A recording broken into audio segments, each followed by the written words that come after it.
Hello friends, आपका मेरे channel पर स्वागत है। तो हम 8th क्लास की 8.2 कर रहे थे। उसके हमने 8 तक क्वेश्चन कर लिए थे। आगे 3 क्वेश्चन और बचते हैं। आज हम वर्क करते हैं तो हमारी एक्सरसाइज कंप्लीट हो जाएगी और आपकी 8.2 भी कंप्लीट हो जाएगी। आई होप आपको सारे क्वेश्चन अच्छे से क्लियर हो गए होंगे। अगर फिर भी कोई किसी क्वेश्चन में कोई दिक्कत आती है तो कमेंट करके बताइए। करना कुछ नहीं है, किसी का क्रय मूल्य दिया गया है तो उसका लाभ भी दिया गया है तो उसका विक्रय मूल्य निकालना है, और किसी में मतलब लाभ दिया गया है और विक्रय मूल्य दे दिया तो उसका क्रय मूल्य, मतलब सब क्रय मूल्य विक्रय मूल्य, मतलब बस यही निकालना है और कुछ भी नहीं करना है। बहुत आसान क्वेश्चन है सारे ही। तो आज हम इसके नेक्स्ट क्वेश्चन और कर लेते हैं तो हमारी एक्सरसाइज कंप्लीट हो जाएगी। तो आपका जो 9th क्वेश्चन है वो ये दिया गया है कि अरुण जो है वो एक जोड़ी स्केट्स वो पहिए वाले जूते होते हैं वो किसी सेल से खरीद कर लाया, जिस पर जो बट्टे की दर थी वो 20% थी और उसके जो भुगतान की गई राशि है वो 1600 रुपए है। तो हमें बताना है कि उस पर जो अंकित मूल्य है वो कितना है। ठीक है, तो हम इसे कैसे करते हैं, पहले हम इसका अंकित मूल्य हमें बताना है ना, जो उसे हम क्या कर लेते हैं, एक्स सेलेक्ट कर लेते हैं, मान लेते हैं। तो इससे हमारा क्वेश्चन जो है वो इजी हो जाएगा, सोल्व भी हो जाएगा आसानी से। ठीक है, तो हम पहले क्या करते हैं कि जो स्केट्स है का अंकित मूल्य, इसका जो अंतिम अंकित मूल्य है वो हम मान लेते हैं कितना है, x रुपए है। ठीक है, हमने मान लिया कि x रुपए है उसका। ठीक है, तो उस पर बट्टा दर आपकी कितनी लगाई गई है, 20% लगाई गई है। तो अंकित मूल्य से हम इसका जो है वो बट्टा दर निकाल सकते हैं, यानी कि जो इसकी बट्टा राशि है वो हम निकाल सकते हैं। तो आपकी बट्टा राशि कैसे निकलेगी, हम x का 20% निकाल देते हैं। ठीक है, 20% निकालना होता है, x का मतलब मल्टीप्लाई 20/100, 2 5 10, यानी कि x बाय 5 रुपए, इतने उसके जो है वो बट्टा के लगे हैं। ठीक है, इतना क्लियर है। फिर आगे उसने दिया है, बट्टा भी निकाल दिया हमने, फिर उसने जो राशि भुगतान की है वो कितनी है, 1600 रुपये है। ठीक है, तो स्केट्स का हमें पहले क्रय मूल्य निकालना है। क्रय मूल्य निकालने के लिए हमें क्या करना पड़ेगा,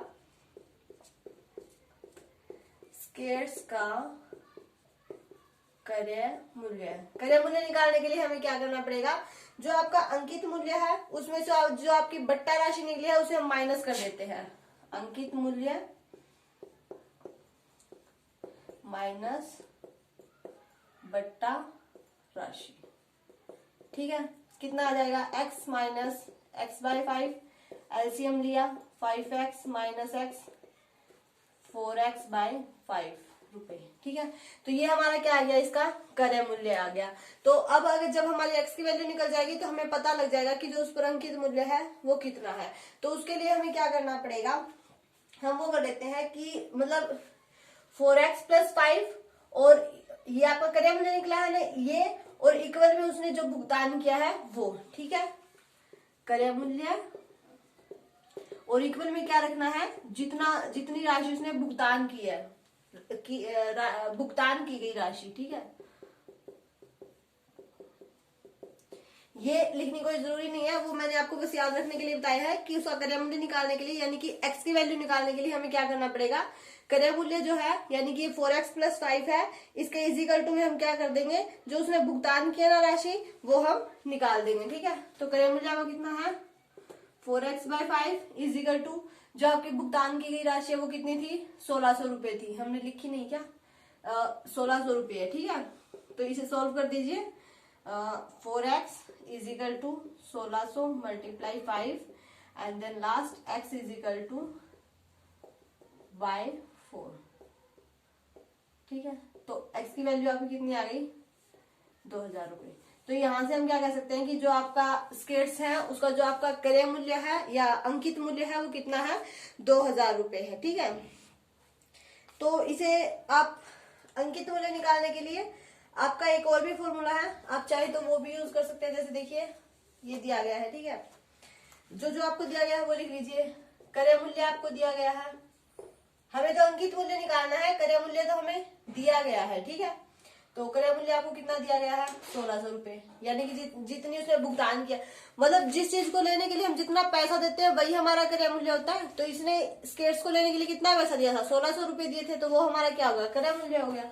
ठीक है, क्रय मूल्य है आपके पास, बट्टा दर है आपके पास कि उस पर कितनी लगी है 20%, ये भी है आपके पास। तो अंकित मूल्य निकालने के लिए एक और फॉर्मूला है आपके पास, आप इससे भी निकाल सकते हैं, तो अब भी आपका सेम ही आएगा। क्या करें, क्रय मूल्य मल्टीप्लाई 100 बाय 100 और प्लस, नहीं, जो बट्टा दर है उसे माइनस कर देना है। ठीक है, जो बट्टा दर है आपकी कितनी है 20% है। ठीक है, तो परसेंट नहीं लगाना यहाँ पर क्योंकि ये तो वैसे ही चल रहा है ना। तो यहाँ पर आपको क्या लिखना है, यहाँ पर आप बट्टा दर लिख लीजिए फॉर्मूला याद करने के लिए। ठीक है, तो अंकित मूल्य निकालने के लिए आप ये फॉर्मूला भी यूज कर सकते हैं या आप यूं भी निकाल सकते हैं। पहले बट्टा राशि निकाल लीजिए, फिर क्रय मूल्य इस तरह से निकाल लीजिए और फिर इन दोनों को इक्वल रखेंगे तो आपकी एक्स की वैल्यू आ जाएगी। या फिर आपको क्रय मूल्य और बट्टा दर इस तरह से दिया गया है तो आप ये फॉर्मूला लगाइए सीधा। क्रय मूल्य कितना है आपका 1600 मल्टीप्लाई 100 बाय 100 माइनस बट्टा दर कितनी थी 20, 1600 मल्टीप्लाई 100 बाय 80, 8 2 16, वही आ गया ना 2000 रुपए। तो इस आप एक ही क्वेश्चन को दो तरह से सॉल्व कर सकते हैं, इसमें बस आपको एक ही फॉर्मूला लगाना है और क्वेश्चन सॉल्व हो जाएगा। और इसमें आपको थोड़ा सा लंबा करना पड़ेगा, आपकी मर्जी है, जैसे आपको समझ में आए आप वैसे कर लीजिए। ठीक है, कोई दिक्कत नहीं है, क्वेश्चन आपका दोनों तरह से हो जाएगा, बहुत आसान क्वेश्चन है। नेक्स्ट क्वेश्चन करते हैं। 10th क्वेश्चन आपका दिया गया है, मैंने एक हेयर ड्रायर 8% वैट सहित 5400 रुपए में खरीदा, वैट को जोड़ने से पहले उसका मूल्य ज्ञात कीजिए। मतलब जो वैट है उसको जोड़ने से पहले का हमें उसका मूल्य बताना है। ठीक है, तो वैट जोड़ने से पहले हम हेयर ड्रायर का मूल्य मान लेते हैं। ये आपका 10th क्वेश्चन है।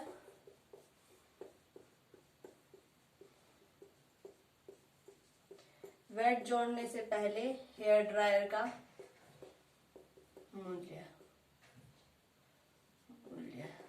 एक्स मान लिया। ठीक है, एक्स से लेट करके चलेंगे आप, वो क्वेश्चन आसानी से हो जाएगा कि भाई उसने यही पूछा है वैट जोड़ने से पहले हेयर ड्रायर का, जो आपसे पूछा जाए आप उसी को एक्स मान लिए। तो इसने यही पूछा है वैट जोड़ने से पहले हेयर ड्रायर का मूल्य एक्स रुपए हमने मान लिया। ठीक है, तो वैट जो दर है वो इसने कितनी दी है 8% दी है। ठीक है, ये आपको गिवन है, तो आप इससे वैट राशि निकाल सकते हैं कि जो आपकी राशि है वैट की वो कितनी है। तो एक्स का 8% निकाल देंगे, 8 बाय 100, 2 4 8, 4x बाय 50।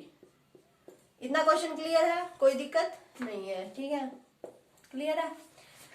ये तो हमने x मान लिया, वैट दर आपको गिवन है, वैट राशि हमने निकाल दी x की 8%, कितनी होती है 4x बाय 50, 4x बाय 50। तो ये और भी कर जाएगा, वैसे तो 2 2 4 25, तो यहाँ पर आप 2 और 25 भी कर सकते हैं। ठीक है, बस जितना सॉल्व हो जाए उतना कर लेना चाहिए, आगे जाकर दिक्कत नहीं होती। तो हेयर ड्राई का जो क्रय मूल्य है वो हम कैसे निकालेंगे, एक्स और इसको जोड़ देंगे दोनों को। ठीक है, ऐसे निकाला था हमने उसका भी, क्रय मूल्य निकालने के लिए इन दोनों को जोड़ देंगे तो हमारा क्रय मूल्य आ जाएगा। लिख लेना पूरा, हेयर ड्रायर का क्रय मूल्य कितना x plus 2x bye 25, LCM ले लिया 25x plus 2x 27x bye 25, ये हमारा आ गया कितना क्रय मूल्य। ठीक है, अब उसने जो है हमें दे रखा है कि उसने राशि कितनी भुगतान की है, तो उससे हम एक्स की वैल्यू निकाल सकते हैं ना, जैसे पिछले क्वेश्चन में किया था। क्रय मूल्य इजिकल टू भुगतान की गई राशि, तो क्रय मूल्य आपका कितना है 27x बाय 25 रुपए इजिकल टू 5400। ठीक है, तो 27x equal to 5400 multiply 25, x equal to multiply 25, ये मल्टीप्लाई में तो यहाँ डिवाइड में आ जाएगा, 27 दूनी 25 दूनी 50। ठीक है ना, तो इसे हम क्या कह सकते हैं 5000 रुपए। वैट जोड़ने से पहले हेयर ड्रायर का मूल्य कितना था 5000 रुपए था, 8% उसमें वैट जोड़ी गई तो हमारा कितना आ गया, 5400 रुपया आ गया, यानी कि 400 रुपये एक्स्ट्रा जुड़ गए। तो वैट राशि अब यहाँ पर आप एक्स की वैल्यू रख कर भी निकाल सकते हैं अगर निकालने चाहे तो, वरना कोई जरूरी नहीं है। हमें तो एक्स की वैल्यू चाहिए थी क्योंकि हमें तो यही बताना था ना कि वैट जोड़ने से पहले हेयर ड्राई का मूल्य क्या था, वो हमने निकाल दिया। ठीक है, नेक्स्ट क्वेश्चन है, बिल्कुल सेम है 10th का, बिल्कुल सेम। कोई वस्तु है वो 18% जीएसटी सम्मिलित करने के बाद 1239 रुपए में खरीदी गई, तो जीएसटी जोड़ने से पहले उसका मूल्य ज्ञात कीजिए। वही जीएसटी जोड़ने से पहले वस्तु का मूल्य,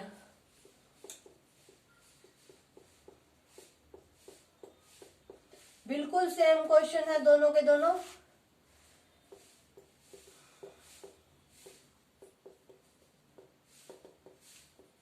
एक्स मान लिया हमने, ठीक है। जीएसटी जोड़ने से पहले वस्तु का मूल्य हमने कितना मान लिया, एक्स मान लिया।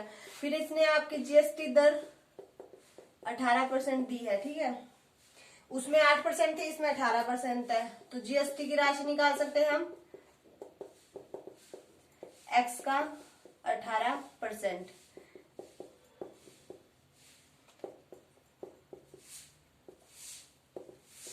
(9x/50). इतना क्लियर है। ये मान लिया, जीएसटी दर आपको दी गई है, जीएसटी राशि हमने निकाल दी, कितनी आ गई, 9x/50। ठीक है, क्रय मूल्य निकालना है भाई। क्रय मूल्य निकालने के लिए इन दोनों को जोड़ देंगे, x प्लस 9x/50। तो ये आपका हो जाएगा 50x प्लस 9x/50, यानी कि 59x/50। क्लियर है, इतना हो गया। अब बस क्रय मूल्य आपका इजिकल टू जितनी राशि आपने भुगतान की है वो 59/50, x इजिकल टू 1239 रुपए। हाँ, इतना ही है, 1239। तो 59x इजिकल टू 1239 मल्टीप्लाई 50। तो x इजिकल टू 1239 मल्टीप्लाई 50/59। तो इस 59 जो है इससे आपका ये कट जाएगा 21 पे 10, 5 is 5, 5 to 10। तो x की वैल्यू आपकी आ जाएगी 1050 रुपए। ठीक है, क्लियर है। जीएसटी जोड़ने से पहले वस्तु का मूल्य हमने x माना, जीएसटी दर आपको दी गई है, जीएसटी की राशि हमने निकाल ली x का 18%। फिर क्रय मूल्य निकालने क्या किया, जो वस्तु का मूल्य हमने माना वो और उसमें जो जीएसटी की राशि थी निकली है हमारी वो, उन दोनों को जोड़ दिया। फिर हमने क्या किया, x की वैल्यू निकालने के लिए क्रय मूल्य इजिकल टू में आपकी जो भुगतान की गई राशि है वो दोनों को क्या कर दिया, इक्वल रख दिया। तो हमारी x की वैल्यू आ गई 1050 रुपए, यानी कि जीएसटी से पहले वस्तु का मूल्य कितना था, 1050 रुपए था। ठीक है, तो इससे आपका क्वेश्चन जो है वो सोल्व हो गया। तीनों क्वेश्चन एक ही तरह के थे, कोई दिक्कत नहीं आनी चाहिए, बहुत आसान भी थे। तो इसी के साथ हमारी 8.2 कंप्लीट हो गई। 8.3 हम स्टार्ट करेंगे। और वीडियो अच्छी लगे तो इसे लाइक कीजिए, शेयर कीजिए, और अगर आप मेरे चैनल पर नए हैं तो सब्सक्राइब करके बेल आइकन दबा लें ताकि आपको मेरे आने वाले वीडियो के नोटिफिकेशंस मिलते रहें।